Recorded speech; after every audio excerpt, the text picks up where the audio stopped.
Good morning and welcome to WNHH's Dateline New Haven. I'm your host, Paul Bass, inviting you to look behind the headlines on the stories that make New Haven tick. Nothing ticks better than Pundit Friday, especially when the mics are on and the consoles. And we're about to begin that here in the WNHH studio with the number one pundits in the media universe. Pundits like the dairy-free goddess of our grassroots radio operation, the belle of our ball, the managing editor of the Inner City News, and host of WNHH's Love Babs, Babs Rolls Ivy. Hey, babies. I feel like I haven't been here in a long time. It's nice that you're here. Although you've been on the radio all week here. All week. It's good. And she's in, and Markeisha Ricks, the Star New Haven Independent reporter, is off on writing assignment, but she gave me some ideas to talk about some of the stories she's been writing about. We've got the Queen of Quippery and Quintessence of Compassion, La Voz Hispana publisher Norma Rodriguez Reyes. ¿Qué pasa? We got Heavy D Donald Trump devotee and WNHH station manager Harry Droz, the bravest man in New Haven. Harry Trump. And the brilliant mind behind our technical operation. So true. And so true. We got the conqueror of cannabis commerce, the bright light in the New Haven light, the straight shooter from Bermuda, the mystical and metaphorical man on the money, the tackler of tempestuousness and titan of temperance, the prince of pleasantries and punctuality, the sorcerer of scientific solution, the blessed beatboxer of banksters and bacchanalians, Joe Ugly, of the Joe Ugly Show in the morning. Welcome, everybody. Hey. Welcome. What about Paul Bass? What about Paul Bass? I'm here. You know what, Paul? You gotta stick some insults in there. I don't feel welcome. The problem is, I believe in telling the truth. Yeah, especially after Yom Kippur. He's starting a new there's life no way today. I'm going to boost our ratings by just dumping on Joe Ugly and making up stuff. Well, no, I don't feel. This is not Fox. Man. It's not Fox. I It's not promise that if I WNHH ever come up Fox. with a reason to insult you, I will quietly do so. Oh, my dude. Babs Rolls Ivy, while we talk about ideas here, Babs Rolls Ivy was with the heavy hitters in the ideas department. Ooh. Babs, you were in Nantucket last week. Yes. What were you doing there? What was it? I was the guest of the Nantucket Project. I was my title was the keeper of the common. So they gather folks. The keeper of the common. They have a bunch of tracks. They have people who apply to be scholars under their umbrella. And then they have people who already do community focused work or do work that sort of gets you to think about things a little differently. And so so they call that the keeper of the commons. So I got to spend time with there was a group of us that went up from Connecticut and a group from Pennsylvania that spent 4 days on Nantucket in the lap of luxury, Talking about ideas. Listening to people talk about whatever, a problem or an issue or something that they worked on or solved or thought of or whatever. And it was all kinds of people, from captains of industry to and like Laura Dern was there, Lance Armstrong, George W. Bush. Did you say hi to George W. I Bush? did. Sean Spicer. Did you say hi to him? Yes, I said. What kind of conversations you had with him? I didn't talk to Sean Spicer. I don't think too many people spoke to Sean Spicer because I think he was just weird. How did we look at him without thinking of the Saturday Night Live character? Everybody did. Everybody was like doing it those are the best routines. Oh my God, it was ever since the Sarah Palin. He's got cute kids though. His wife and kids. I heard a great interview with him with David Axelrod. He's not a bad guy. He was in an impossible situation. I don't know about that, but you got a choice. It's true. He had a choice. Just like lawyers who don't have to berate and humiliate rape victims. there was a bunch of people. Chris Schumacher, who murdered his best friend, went to jail, got out, and started a. So you're talking about criminal justice? No. It could have been anything. It could have been anything that people. And were you the host of some of these discussions? No, I was not. I was not. No, because the guy who murdered, because you just talked about a murder case. No, but Amanda Knox was there. It was like the CEO of Walmart USA was there. And were these formal conversations? Were they informal? They were both. They were both. People got up on stage, sort of like a TED Talk kind of vibe. They get on stage and it's a big screen, but you're sitting in the round with them. They tell whatever story they're going to tell. And then they come off stage and they're just hanging out with everybody's hanging out with everybody. And what does the Keeper Commons do? Were you on stage? No, I wasn't on stage. I was treated like royalty. Got shuttled around in a BMW. That's awesome, Babs. And I had really good food. Now, and how did it happen that you became like the Keeper Commons? How did they find you? Or did you find Jeff Grant was a scholar a few years ago, and then he actually spoke on their stage. So he's been connected to them, and so they asked folks to invite people, to nominate people to come who, and so he threw my name and a couple of other names, but my name was the only name that got. Are you glad you went? Yes. It was exhausting. It was dizzying. It's How long was it? It's 4 days. It's it's a social event. Like it's high end. I mean, these are rich people, rich people. And I'm gonna sponsor criminal justice Insider. We're doing our best. So what did UNW talk about? He talks about his ranch and how he feels good not to be president. And how he's at home and about his actual talk was about painting because he has a book out. Yeah, he's become a very good painter. People say. And he talked about the lesson was, he never thought he was a painter. Like he came to this late in life, like after he even finished. Yeah, so he was like, a lot of people were like, I could never do that. And once he started doing it, he was like, I love this, and so he started taking lessons. To. And he's like, it's the best thing he Am I wrong did. that, like Jimmy Carter, he's a much better ex-president than president? I like when he doesn't insert himself a lot in the public sphere, but he tries to speak from a position of conscience, like with Trump. Yes. And that he hasn't been settling scores, No, But wasn't that his whole approach, just that without the governing? Yeah. That's always been Jimmy Carter. But, a lot of people see Jimmy Carter as having been a weak president. I never because it was under his administration that we had the Iran. Yeah, they said that had he been more tougher, that would have never happened. Who knows? We still at it's war. Interesting. we done had a bunch of presidents since, and none of them could undo that, right? We're still at war. For that situation in the desert, he would have been a second term. Yeah, if that rescue succeeded. Yeah. But I got to say, Babs Rose-Ivy, I'm very proud that you were repping us at Nantucket. I did too. Yes. I did, and it was wonderful that they said my name and where I was from, and nice. So it was Way great. to go. And where you're from is Pundit Friday, among other places, many other places, which you're listening to on WNHH 103.5 FM, live stream, NewHavenIndependent.org. Yesterday some kids spoke up. Hundreds of New Haven high school students walked out and marched from Hill House, Cross, Common Ground, and they came to First Summerfield Church, across from the Green, to rally for Nelson Pinos, the undocumented immigrant whose sanctuary church there. He's at 294 days living there rather than go back to Ecuador. He has 3 kids in the public schools, including Kelly, a junior at River Cross, who wrote a great piece in the New York Times about her father being there, basically sort of in prison. I was on Nantucket Project with a young man who was undocumented. Yeah.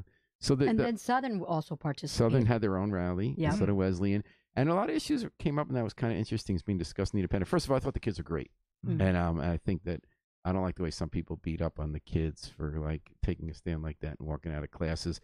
One issue was how the school system dealt with it. So I got there, and the stage are saying we were harassed. They wanted us to ride in buses. They said it's a field trip. There's no field trip. There's a movement. But when I really looked at it, I have to say I was so impressed with how the New Haven Public Schools dealt with this. At Common Ground, they got a woman. Okay. They got a woman named Z Bell I met yesterday. Not a woman, excuse me. They. Person goes by this pronoun, they. 25 years old. Student engagement person on the Common Ground staff. And Z said... I'm on that board. I do. I love that school. I love it too. And basically what they say at school is that we think it's great the kids are going. Our job is not to try to steer what they do, but to support them. So Z worked on 3 things.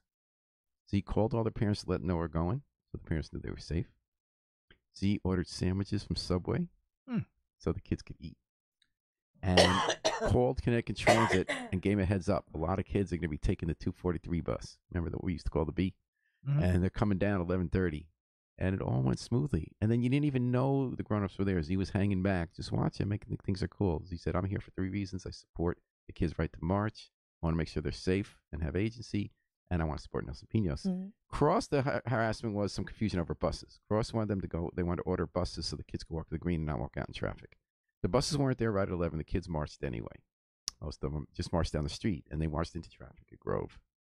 And so they got this bad rap of they're trying to control what we do, when it's pretty amazing that they didn't get them in any trouble for marching out. They said, we're glad they did it. I met one teacher, ESL teacher, who was hanging back.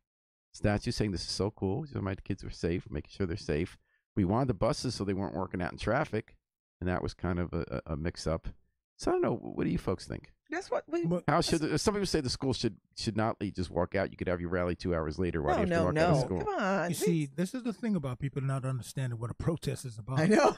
A protest is to disrupt. Watching too much Apprentice. But they say, but those same people, but people on your side sometimes say that it has consequences. So if the protest is you take a risk, then you're going to get in trouble for having walked out of school. But that happens with protests. I mean, you guys got hit in the head with bottles and bricks and sprayed down the sidewalks and got dogs attacked. Those are the, listen, when you have made that decision to go out and protest, you know that there are consequences. But there weren't at least yesterday. You should know. There weren't. Just because there won't don't mean that you shouldn't know there may be consequences.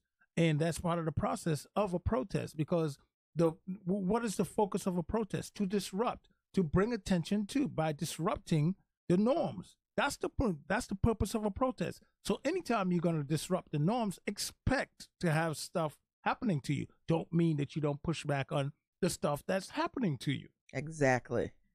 I thought about a couple of things as I was reading this. First of all, it reminded me of the first time when I was in Prince School and the teachers had a walkout. Mm-hmm. Okay? The teachers... they all walked out of the classrooms because... You were a student at the time? I'm sorry? You were a student at the time? Yeah, I was in Prince School. Well, you're one of the few people I know who actually attended that school. I went to Prince School, too. Oh, you did? So, and I remember the teachers, and I remember for the first time feeling so proud of the fact that these teachers were standing up for their own rights. Now, the other point that I think is very interesting in this whole scenario is that every time you see a protest, you see John Lugo out there, okay? But this time, it wasn't John Lugo. It was John Lugo's protege. He has managed... Vanessa Suarez. I'm sorry? Vanessa Suarez. Yeah, Vanessa Suarez. She's been leading Vanessa Suarez is a young... She just dynamic. Graduated from Southern or UConn, or... She just graduated. She's dynamic, yeah. And now she's the one who's leading these demonstrations. And I think it's really, we need these types of demonstrations. So you're giving him props place. For being able to cultivate Get out other the way. leadership. Yeah. Because he was there helping. And that's part, that's the thing that I say about many of us leaders, that we're now past our going past our years, that we think about who's going to be replacing our voice. And Joe Ugly's when very we're good not at around. that. I'm not very good at that. I thought Melissa Bailey, if people stick around, she didn't stick around after 8.5 years, trying to cultivate new leaders. Paul, are you kidding me? Remember the day we the New Haven Independent got together with everyone? Oh, God, I don't remember that day. And everyone started talking about the... And way in the back. No, I think you're talking about institution. And old, but and you're talking about everyone was talking institution about the building. influence I'm talking about Paul had in institution their building. lives. Trying to change the subject like you changed Yeah, your it's not about me. Like What I'm talking about is, shirt. I think you have a good point about institution building in New Haven. And in the old days, institutions lasted a long time. Groups like the NAACP, the Urban League, right? That now, thanks to the I know, but the institutions are only as good, only as viable as the people who want to take the leadership, right? I mean, Dory Dumas is a young, vibrant woman running the Greater New Haven NAACP. But before that, it was like, remember Haywood? It was like the president for like 1,000 years. Then Roger Van changed. Roger Van was the generational But Roger pivot Van there. came in and then turned everything upside down. And then you had Scott X and then Dory. So you've got, no, that's Jim good. Rollins. So my point was going to be that, so you have institutions like that were around for a long time. They last a long time. And it's really important that they cultivate people who can take over. Mm-hmm. A lot of modern institutions don't operate the same way. In part, it's because corporations don't last as long because economies change. The same business model doesn't work for so long because of technology. Right. Secondly, people don't stay very long. So the Register, let's say, the print newspaper, they go through porters really fast. They have some people who've been there for a long time, great institutional knowledge, people like Mira O'Leary at Standard, Randall Beach, right? They've been around. But the younger generation that comes, I meet these people, and they're smart. They get to know the stuff. Within 8 months to 2 years, they're gone. Esteban Hernandez, they just had this woman, Jessica Lerner. Rick Cinto. Because I think what happens is they don't get paid a lot. They don't get paid a lot, and then they get stifled. Whoever hires them are attracted by their brilliance and their abilities, and then they get in there, and then they don't want. Then they start to stifle them and want them to. Creativity. It's what I always say to people. Yeah. You like the idea of Babs, but you don't like the reality of Babs. There's another issue too, is that but in that generation, it used to be. When we were younger, our parents were younger, our grandparents, you could go to a company and work for life. But companies don't make the same commitment to you because they don't necessarily believe they're going to be in the same form forever. Well, and it's the not rules even have that. changed that don't protect workers. There are hardly any unions to give you seniority and guaranteed pensions, all that. And it works on both ends. Younger people are more mobile because they realize in this economy you kind of got to keep hustling. You don't stay in one career in one company forever. Well, you have Plus, to, their based world on was a how- lot bigger. Well, I mean, look at our world, how big it was. You know, we didn't have World Wide Web when we were growing up. And there are pluses and minuses. I also think that because worldwide changes technology so fast that like everyone's using AOL, then there's no more AOL. The other part of that too is that women entering the workforce have greater ability to sort of pick and choose the kind of lives they want to live and the kind of work that they want to do. And so that has changed the dynamic of a lot of things. More women in the workforce, more women trying to break this glass ceiling, more women taking on different roles, more women stepping onto boards and politics at and these the kinds of things. expense of having babies.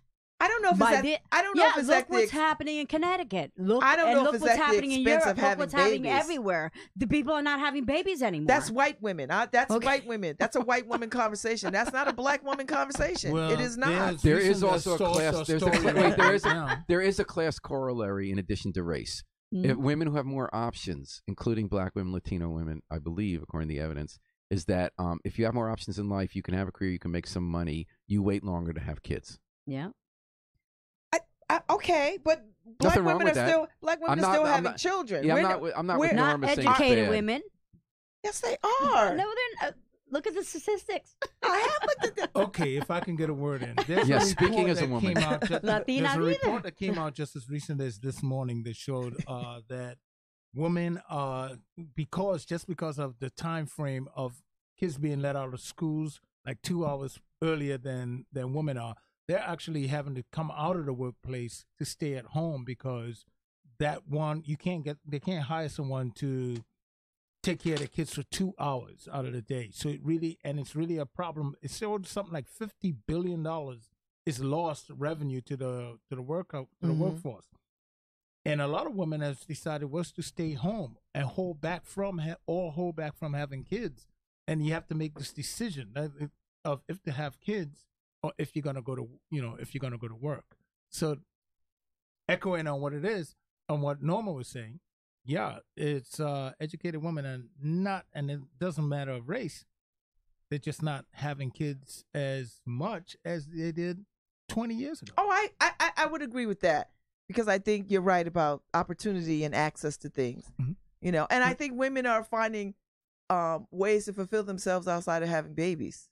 It's interesting in China that Wait one a minute, child what was policy. that? China had such. As I read some obituaries, and about all these accolades that these people have throughout their years have earned, and yet it was at the expense of motherhood. Right.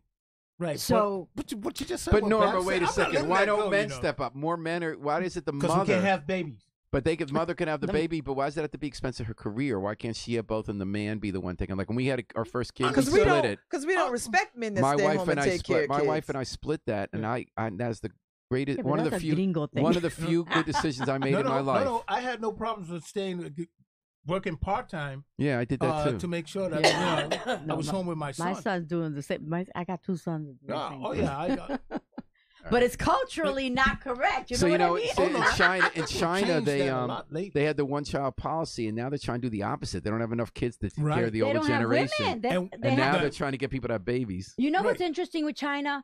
With China, they had that one-child policy, right? And now, their kids have to go and marry outside of the culture.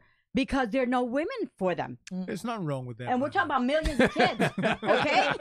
No, but usually they frown upon that. Well, it wasn't just only the one child policy. It was killing real the girls because property and inheritance does not pass down to women and girls. Right. So if you got a daughter, it was bad luck, or it was not what you wanted. And so girls were put in orphanages or sent in the river or drowned or all these different things.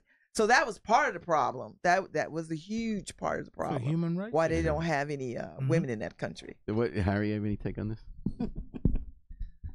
Lord, hear our prayer. Well, I'm over here reading the article probably that Joe is referring to, but there's a lot of reasons why Americans aren't having, regardless of culture. Mhm. And the number one reason is they can't afford to have their kids. They can't afford child That's what I care. was If saying. my All mother that's a big thought killer. that way, I mean, Child I care wouldn't have been born. and it is. I think we have three men here Mhm. who were actually. I went part time too, in order to help with my daughter because she Right. was the problem child, right? Mhm. So I actually, Oh my God, I hope she's not hearing actually this. stood home a lot so that she had somebody there Yeah. for her, Right. Yeah. Right? and it's different, but but among the cultures, white people are having less children, than blacks. The Hispanics, they just keep popping them out. Oh my God, I hope nobody's listening to this. This guy. It's true. Right now, our population growth in America is counting on the Hispanics to keep, Exactly.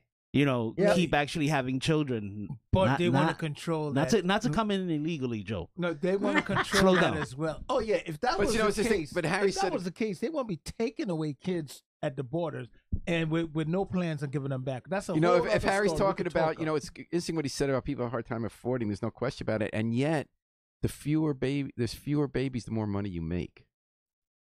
But Well, you know the- what? That is. I mean, that's just a sheer excuse. Because I know I go through How that is with that, my Paul? nieces. Every time I talk to my nieces, when are you going to get married and have baby? They say, oh, we can't afford them. I says, if my mother and a lot of these people thought that way in terms of being able to afford them, well, no one would have kids. But Norma, there was an old tradition where, I know, but people want a quality of life, Norma, where it's not the struggle. right? It was, when people used to have a lot of kids, it was partly because their and then you kids bring died. up a bunch of spoiled kids, right? No, I but don't- you used to I have a don't lot want the more kids. struggle. There was a tradition that kind of persisted when you used to. In the old days, you had 10 kids because like 5 weren't going to survive.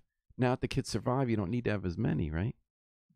Well, that's a good point. But here's another story. Here's another part of the equation that. I mean, if you want to be a parent, you can always adopt children. Yeah, There's a that's a good gazillion point. that- children. That's I true. would like to see more adoptions, especially people like around my age. Shout outs to my sister, by the way. She adopted a baby. You've I been, mean, and that's you've so been cute. talking And- about it, Joe. When are you gonna adopt? I am. You need to I adopt. am. Stop just talking about it. Anyway.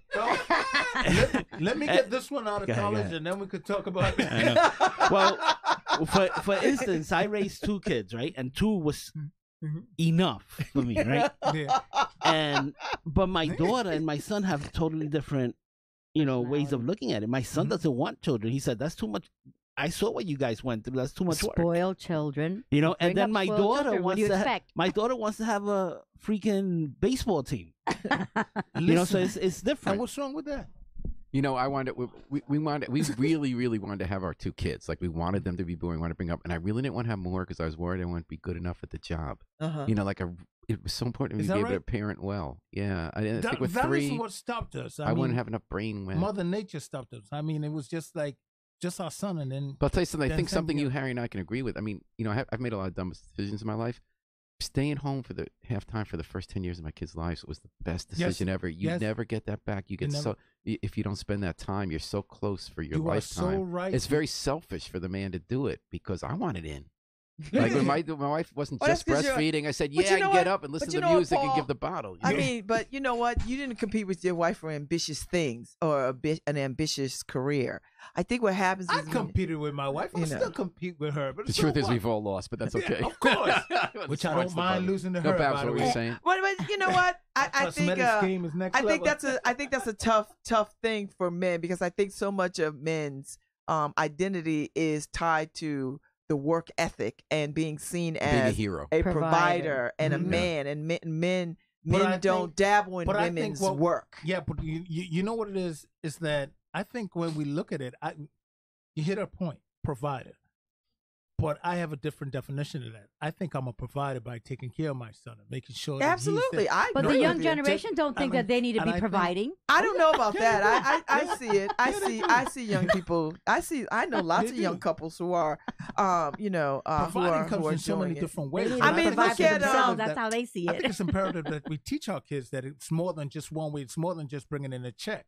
Providing requires you to be there for your children, be able to help them grow socially, economically, physically. It's for you to help them advance and let them. I mean, I know better than you. quite a few young people out there who are doing. I Right. mean, Mercy Quay's husband, Paul, he stays home and they have the baby together, and the young brother who is working on his librarian degree. His sister works at the Maya's brother. What's his name? Welfare. Yeah, welfare. Malcolm Welfare. Okay.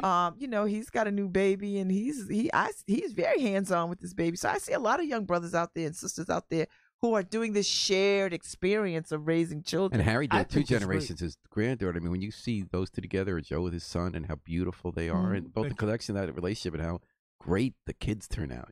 Yeah, it's a very selfish thing. I want it in. But I said, still who gets in to have the all the fun Latino and play with the community, kids? we still have the extended family. So the traditions are still, and they frowned upon a man staying home and taking care of babies.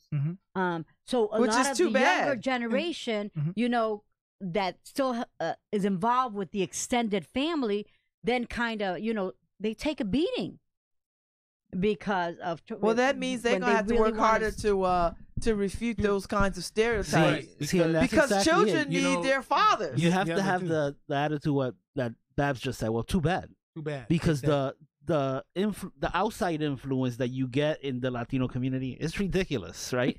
So for me, I could care less what people think about me. Right. The family unit is what's important. Yeah. Right. And I realized how hard my wife worked and everything, and we both worked hard, but she worked extra hard because she'd work outside and then gotta come home. Right, and she would come home. So I started taking on responsibilities of cleaning, of doing stuff, and then I realized, maybe I should do some of the mothering. And that's or the fathering. Or the fathering. Just doing the fathering. Right. Or in other words, the nurturing. Nurturing, exactly. And that's the role I had no problem taking on, and I didn't care who said what, where, when, or why, because at the end of the day, I knew right away, this is a time, like you said, Paul, I knew I'm never going to get this back. I recall, it's very interesting, but my son was, he was young, and I said, I'm home, and as soon as my wife walked through the door, he goes running to her. And she said, oh, I feel so bad because you do everything for him. And as soon as I walk through the door, he comes running to me. I said, enjoy that. Because it's going to become a time when he's going to come to me in ways that you will not understand. And it wasn't until when he hit like kindergarten, first grade, and it was all dad, dad, dad, dad, dad. And then she was like, what happened here? And I'm like, I told you. Enjoy the first 5 years, because boys will connect with their father. Kids, period. They will connect with their father because they feel that level of protection. It was true in reverse with girls. I have girls. And I remember one time my younger daughter, when all of a sudden she hit, I don't know if it was like 8 or something, all of a sudden I wasn't even present. Right. I was taking her places, but no, mom was everything. And right now, You'd be like, hello, my name is Dad. I live here. The day before it was like, can I sit on your lap? Yeah. And then it just changed, like poof. But did she go back now to mom where she call mom more? Call you more? No, okay. Because my son, he went back now to mom. It's like, yeah. He wants that. He needs some. But I remember in the 70s being extremely upset, being proud of the women's movement, the liberation movement, our bodies, ourselves, and all that interesting stuff. But then I said to myself, wait a minute. Yeah, now I go to work, but now I'm doing double the work. Exactly. Because, but in a way, I was like really upset with the liberated women's movement because I felt that really put a burden on the women. But yet, look at what you did, Norma. You went to college and then be doing everything But inside. then look at what you did. You went to college when women weren't supposed to go to college in your community. You took over a newspaper. You went political leadership and all these roles that were just men. How could you not? No, but I hear what she's saying. She does love that. She does love it, is what I understand. Yeah. But what she's saying is in that moment, and I could understand that because I look at my mother, and my mom. Yeah. She was, and then on top of it, she had to raise my knucklehead. She was a political leader in New Hallville. Exactly, throughout the state, and she was just that force that Nora was that person. But anyway, when I look at that and I say, hey, this woman is literally living 2 lives. And it was a lot on her. Keep in mind, she was a single parent. So it was a lot on her. Luckily, she had great kids who never needed any attention. Hey, you Well, guys you get turned the out to be attention on great Pundit kids. Friday. There's no Yes. question about that. And you're listening to Pundit Friday at WNHHFM, live stream, NewHavenImprint.org. Broadcast at 103.5 FM. If you're at the correct traffic light, you can get the signal. So some other people are taking a beating this week at the Board of Ed. So let me give you a scenario and let me see what you think was up. Boy. Okay, so what they said we're going to pay more attention now. We spend money on contracts. So one day, 2 members of the Board of Ed. And by the way, you need a scorecard that is updated in real time to know who's on whose side. Every day the lines is shift. You never know who's sticking whom in the back, but it's pretty funny. But anyway, so they have a meeting, and one day these 2 apprentice superintendent. Yeah. So one day they have a Apprentice hearing. Board They of say, Ed. "Why are we spending money on this contract to this social emotional group when we kind of got them covered on another program?" And 2 Board of Ed members raised these questions: Tamiko, Jax MacArthur, and Ed Joyner. Okay, and the other board members are upset about this because they want this contract to go through with no questions. So the next day, there's an announcement. Hey, someone anonymously sent an email saying that Tamiko Jackson MacArthur and Ed Joyner took advantage of the system and got their kids into school, or their kid working at some job, and it was just anonymous, right? What? Okay, where did this come from? Tamiko's kids are little. So listen. So then, for some reason, and this you're really not supposed to do. So the board president, who was upset at what they said at the meeting about the contract, said, "Hey, I got this anonymous email. Let's have an investigation. Let's hire a lawyer." Really? And, yeah. So the Register and WTNH actually wrote an article based on the anonymous memo. Are you kidding me? According to anonymous memo, these board members have some problem. They didn't write any articles about well, anyway. So they have this problem, and maybe there'll be a lawyer, and it's a scandal. How do you think something like that occurred? How do you think came about there was an anonymous memo? Where do you think that came from, and how did that all of a sudden become something to hire a lawyer about? You know Why what? don't you tell Hey, us? the same Paul? anonymous Something tells me letter you that know. came to the New York Times. Exactly. I don't know who, Nowadays, anonymous letters are. I don't know who in this vogue. anonymous is, but they sure getting All around. right, all right, I admit it. I'm writing anonymous letters on everybody. Thanks to you, Harry, we know about the resistance in the Trump administration. Okay, we'll just leave that one hanging then. So Marquisa Ricks couldn't come in this morning. She's been covering a lot of articles this week in The Independent. And one she covered last night raised some very interesting questions. So the City Plan Commission approved 3 new projects to build housing in and around the Hill in West River. The total of it is 300 affordable apartments if it all gets built. My guess is at least 2/3 will get built, and one depends on if some state money's coming. 300 affordable apartments. Not a lot of attention. There were some news stories about it. As someone quipped last night, she told me that's more affordable housing total than Milford does in 20 years. Milford is not the size of New Haven. Milford does not carry the same demographic. 20 years. But anyway, the point is that we are building affordable housing. Well, here's the deal. We are building affordable housing. We're also putting up a lot of luxury apartments as well. And we're not putting those up. Private builders are putting those well, up. private builders are. And I think part of it- private builders put tax dollars back into our city. Right. No, nothing wrong with that. I support that 100%. We know In fact, that. you live in But one of those places. One of the things if we're going to go there, let me be very clear. We also have affordable, not just affordable, low-income houses. Right, you have 2 floors out of 30, whatever. There are some that has none. Okay? Are they allowed to use the pool? Yeah.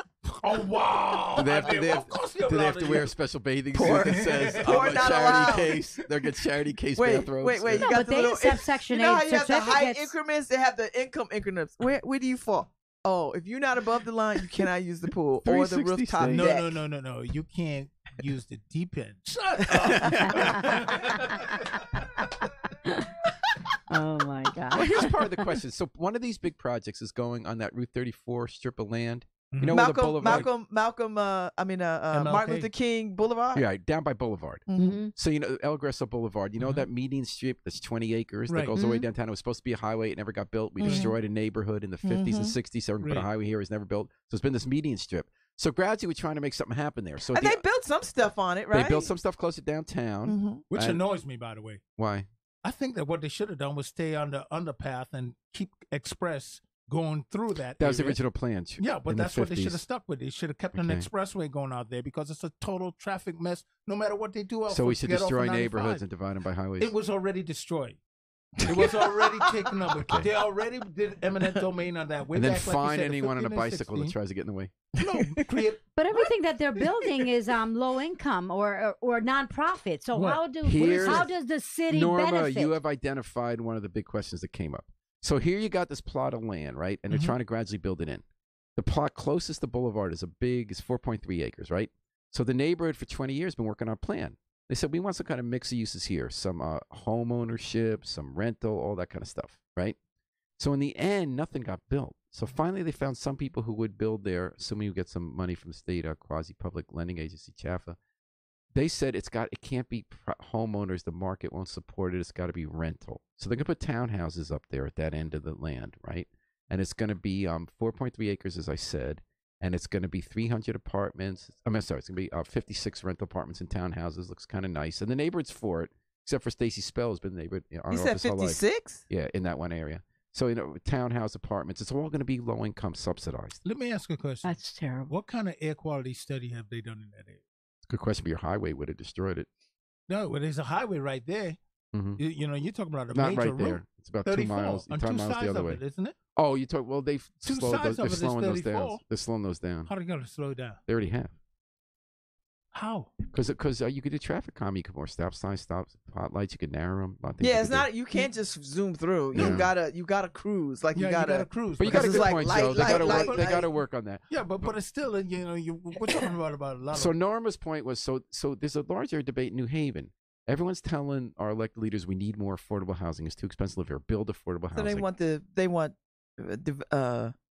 the luxury builders to build affordable housing. Well, that's one way you could do it. They But why include don't some. they though? They do. They why do. don't There's you no money pass- in No, there. they do. They but put it's not 30% just in. about money. No, they And do. We They, should see Randy that. Salvador's That's why I putting love my 30%. building. He's doing luxury for 70%, Right. 30%. Any case, I think, and I feel for our elected leaders, although they signed up for the job.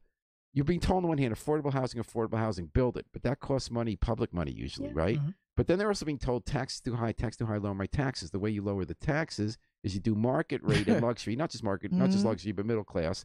And they let them build up bigger and create taxes. Those are opposite But things. what about tax abatements? Do these people get tax abatements? 17 years on this one, yeah. Okay, 17 my years tax God. abatement. Then you could at 17 least but some of the private developers get tax abatements as well. So Yeah. why don't we say, okay, you get a tax abatement? We like to see if you just throw in about 5 units. And we in could do there. that. I think it should be 5 units per build out. I know, it but could then go more than that 5, doesn't. But I'm just saying. I Anyway, know, what do you well, think about the idea that this became rental instead of homeownership?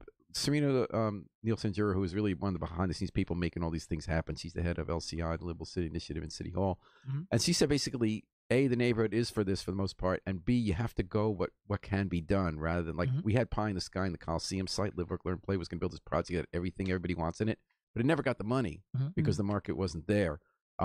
So she's saying we can actually make this happen after 60 years. We can get some nice places to live there. What we can get is money to have affordable housing, townhouses. I mean, my fear with affordable housing and no home ownership is that it just sets it up for a problem that it will become a decade's problem.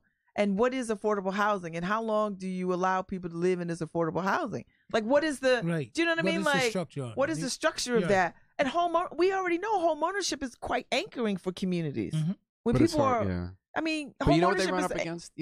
And this is a great point, It Babs. depends, really. So in the 1990s, when Clinton was president, Henry Cisneros was his HUD Secretary, Housing and Urban Development. They had the very idea. We want to make a nation of homeowners. And New Haven kind of looked at that too with John DeStefano. And everyone does think you should promote home ownership. But there seemed to be the ceiling. Not everybody can become a homeowner. It doesn't make sense for everybody. You move a lot, or Right. your finances just aren't there, or that's not what your priorities are. And you need good rental housing too. So I remember John DeStefano telling me there seemed to be this magic ceiling. We're trying to make everyone a homeowner, and we couldn't make everyone a homeowner, but Right. there's this whole demand for rentals. So you do want programs, and LCI has them to help you become I think- homeowners. They give you loans if you want, and housing services, those places build that stuff. They find ways to get you help to be homeowners. I think But it what does you're- seem the big demand, and the reason they get the money to build this is so many people need rental housing for whatever reason. That's I good. mean, Well, I I'm not think if knocking you- rental. I'm just saying. No, I just but like. if it's a city, I think you have to have rental on a high level because you want to attract people to come in to work into your city as such. Because what are you going to do? Only have people trying to move in if they can afford to buy Right, a but house? Babs is saying the See, anchor. You want homeowners to anchor. Especially, right? No, if Yeah. you look at the thoroughfare where they're located, you have Yale, you have Southern Connecticut, And to me, to put in more poor people housing, that's just labeling and keeping that section of the city. But see, I don't think it'll be poor people. Because when we talk about affordable, we're not talking poor people. But look at Marquisha Rick's chart. It is poor and then working middle class. It always starts off with such. Come on, I know. When you can't have a whole bunch of poor people. I know developments that got funded for affordable, but affordable was pretty much like. Well, we have a lot of rich people in one section. But there's one reason why New Haven. But no one says affordable housing on St. Ronan. No one says that. But that's one reason why New Haven is so much different from Bridgeport and Hartford, okay? The mere fact, and DeStefano once stated that you cannot take and have a whole bunch of poor people in one area. Why do we say that? We have to gentrify. Say that for rich people. We have to gentrify. We have to have rich people. We have to have poor people. But Norma, and that's what makes it up. You didn't lean with that. We never say that to rich people. We never say rich people can't have whatever they want to have. No, but we never say they can't. Some poor people in the rich people's area. That's crap. You know what I think? You know what I think is right? I remember in Florida. Florida, I don't even gotta go to Florida. I don't hear anybody going to St. Ronan Street saying affordable housing. But where is it? What I don't want us to do is to say just because it's poor people in an area, they should be treated like rich people. They should be treated downward. Look at Elm Haven, for example. I think that's one of the best doggone social experiment, if I may call it that. Because I recall Elm Haven when I was a kid growing up. Elm Haven Projects, it was the worst place to be. And now it's the Monterey Place, which is beautiful. Now, if you run by the people, managed by the people who are going to manage this new thing on. They're tough. They treat the residents as human beings. You got the grass to be cut, it's cut. They got the heating system break, they fix it. But they that's all new. Like human beings. Elm Haven is fairly new. That's 20 Give it 30, 40 old. years. It was 20 years old, and usually public housing or that stuff is run down within 10 years. And the tenants loved it when they renewed the deal. It's about how you're going to treat people.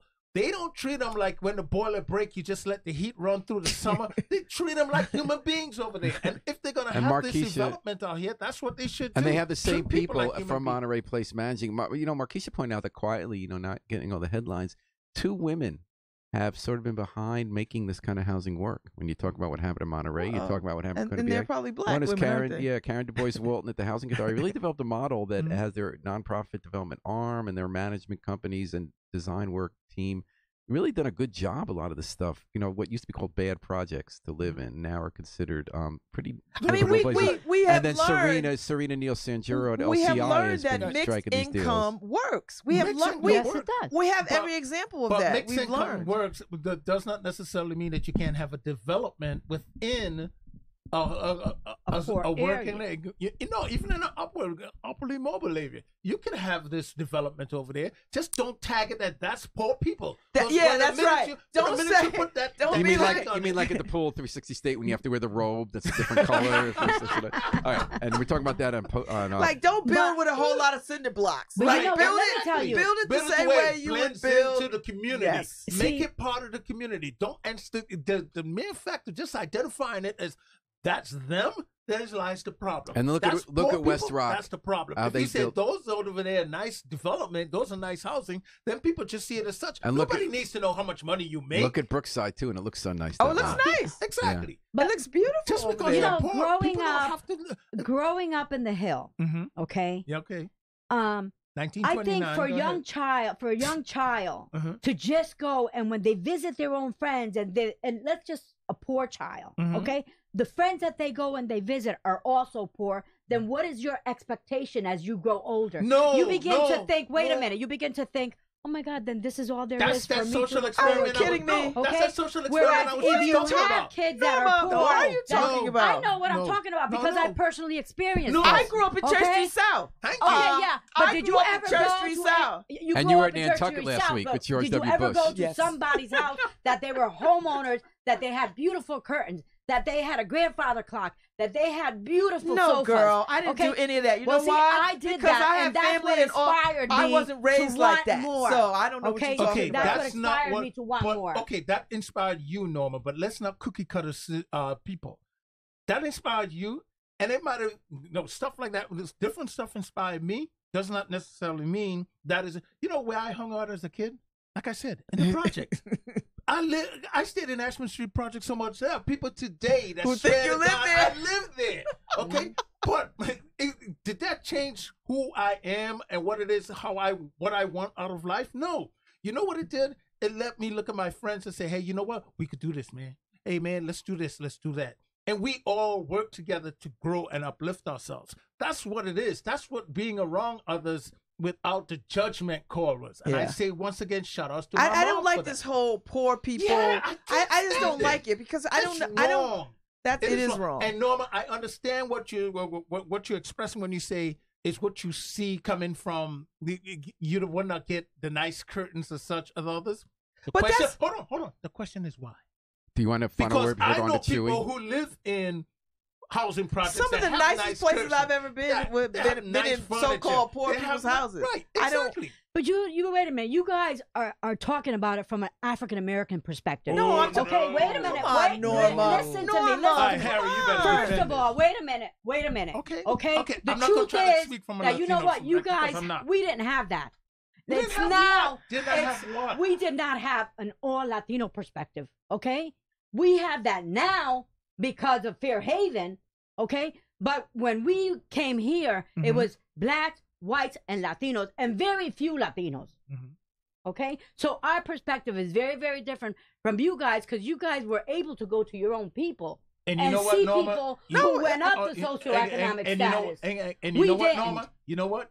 I'm not Latino. I'm not even going to pretend to be, so I can't even argue with that. You have a perspective that I'm going to actually say I respect what you're saying because based on your experience, I can't say it because I did not experience it based from a Latino perspective. We I didn't did have not go projects through- that were only ours. Right. I did not go through that, so I understand. I will hold back and refrain myself from even judging on that. But I want to because one thing I don't like is when white America look at black communities, and because they have a experience and they try to say this is how it should be for blacks and this and that. I don't know. I grew up in and- Church and South. then I was around a lot of Latino people. There was a lot of Latino people as my neighbors. Yeah, You know. But what Norma is saying is not what she experienced, and I'm meeting her at where she is. But you're It was meeting not her on possible. Pundit Friday on WNHH 105 FM Washington Independent. We don't have time left, but you got to deal with the Chewy question, okay? The What do you what? think? Chewy. Chewy.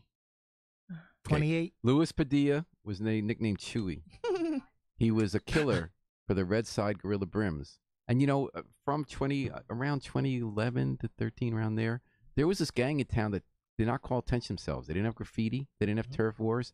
They were just serious business. And they were probably the deadliest gang we've ever had in our city. And they were finally taken down by all this federal, state, local police technique. For years, we've been having their trials go through the court. And actually, it's not trials. They all plead eventually. Now, like, there were people who, like, killed a lot of people. And they were all into guns. They didn't have a neighborhood. They were just guns and drugs. They'd go up to Maine and, you know, steal, trade all the guns and drugs. And the way they got all these people in jail, and they got taken them all down. There's no more gang. Was through this guy named Chewy, Louis Padilla. He admits he killed 4 people, shot him dead, and he turned and cooperated with the government. But didn't he get 28? If not for Chewy, they would not have put away the Red Gorilla Brims, at least according to the government. So he finally Is he in jail? He's in jail. He finally got sentenced this week.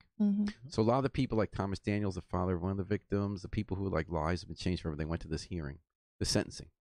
And the government said, you know, you got to give Chewy a big break because without Chewy, there was no case. And our people said, but, you know, he's going to, if you give him too much of a break, he's out of jail before as long as my kid lived. And so in the end, Judge Hall said, this is a tough one. He was looking easily life in jail, 4 murders. And, you know, whole guns and drugs enterprise. He got 18 years. Yeah. No. And 5 years probation. Are you kidding 5 years me? probation. Yeah. Now, but given your views of criminal justice, that might be right? Even if he hadn't cooperated. I don't know. What do you think? Harry must have an opinion. 18 years for Chewy. What do you think, Harry? I think that's the way the system works. He cooperated. You know, some people get deals. You got to be one of the people first in to get those deals. He was there. It's just what it is. And, you know, it goes back to what So you said. you're okay Paul. with the people cooperating against Donald Trump then? Yeah, I have no problem if they have real facts. Cooperate. You know, Paul, you said it right. You know, I wasn't taking a we stand by the had way either way. individuals who murder people, and that was their cause, and no one. There was no way to reel him in if this guy Chewy did not if he did not testify against these people. So, like you said, first one in. Any thoughts, Babs? Listen, and I know I feel for the parents who have to listen. sit back I think we this has to be examined, and it has to be. If I'm the parent of one of those folks that were killed, I'm not feeling this sentence. But what if none of them were caught? What if none of them ever went to jail? I don't know, but you know what? Here's the thing: they got caught. I think he deserved more than. But how I did think they he catch him? deserved more than 18 years. Okay, See, I think that my question is, do people get rehabilitated? right. Because if And I prison think is they not do. punishment, rehabilitation, I'd be okay with that sentence under any circumstances. I sometimes worry that prosecutors, especially in financial cases, white collar crime, they take the easy way out because it's hard to press those cases, which I understand. Mm-hmm. And often people do really crazy stuff, like the way they preyed on poor people. The poverty landlords got off with no jail time or very little because of cooperating against the very people they set up. This is a tougher one, and for me, I kind of like punt on the question by saying my bigger question is: can we have a criminal justice system that offers rehabilitation rather than punishment? I know. I wonder if We had this conversation. I highlighted it last week when I spoke about what happened in the way Germany used their criminal justice system versus the way we use it here in the United States. That's right. You were right on top of that. It is, yes, there are people who murder people in their system, and they let them out in 8 years. So does Norma have a take? Because she's been. I mean, I think today.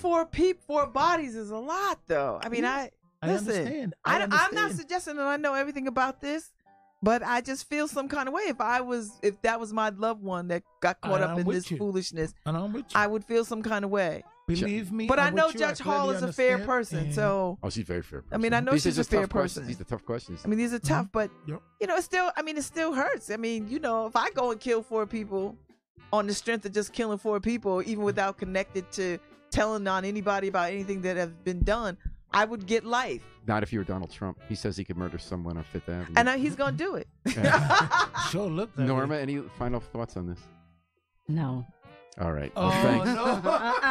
I'm not Norma going speaks there. when she has something to say, and when she doesn't, she doesn't. Norma say I'm not going there. All right. Well, thanks for listening to Dateline New Haven's Pundit Friday.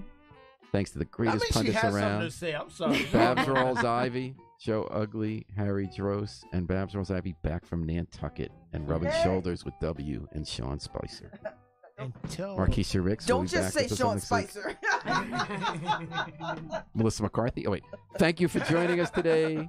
And we're going to take it out with the Afro-Semitic Experience performing I Wish I Knew How It Would Feel to Be Free from the group CD, A Plea for Peace. Oh, it's Jennifer Quay, not Mercy Quay. Sorry, Mercy. It's from the group CD, A Plea for Peace. Now, we know what it's like to be free. We just got to remember to book our flight. Book it and fly free with us all weekend long here at WNHH, New Haven's home for community radio.